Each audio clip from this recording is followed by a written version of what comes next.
اعوذ باللہ من الشیطان الرجیم بسم اللہ الرحمن الرحیم۔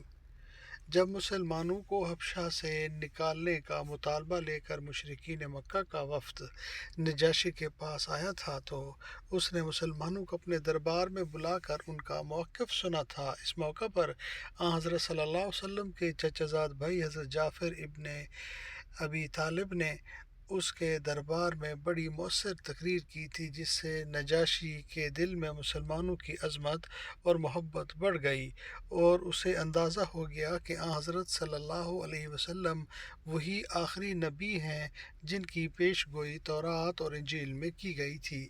چنانچہ جب حضرت صلی اللہ علیہ وسلم مدینہ منورہ تشریف لے گئے تو نجاشی نے اپنے علماء اور رہبوں کا ایک وفد آپ صلی اللہ علیہ وسلم کی خدمت میں بھیجا۔ حضرت صلی اللہ علیہ وسلم نے ان کے سامنے سورہ یاسین کی تلاوت فرمائی، جسے سن کر ان لوگوں کی آنکھوں میں آنسو آ گئے اور انہوں نے کہا یہ کلام اس کلام کے بہت مشابہ ہے جو حضرت عیسیٰ علیہ السلام پر نازل ہوا تھا۔ چنانچہ سب لوگ مسلمان ہو گئے اور جب یہ واپس حبشہ گئے تو نجاشی نے بھی اسلام قبول کرنے کا اعلان کر دیا۔ اس آیت میں اسی واقعے کی طرف اشارہ ہے۔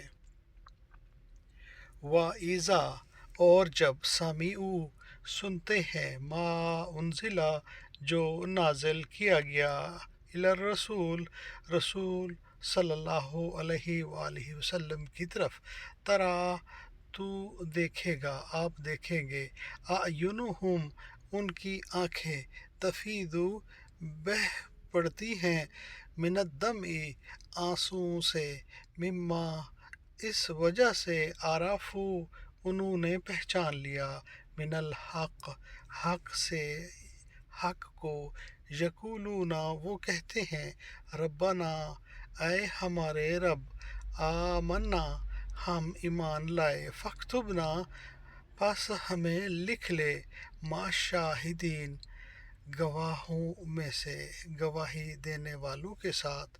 صدق اللہ العظیم۔ اللہم صلی وسلم علی نبینا محمد وآل محمد، رب ارحمہما کما ربیانی صغیرا، ربنا ہب لنا من ازواجنا وذریاتنا قرۃ اعین واجعلنا للمتقین اماما، آمین یا رب العالمین۔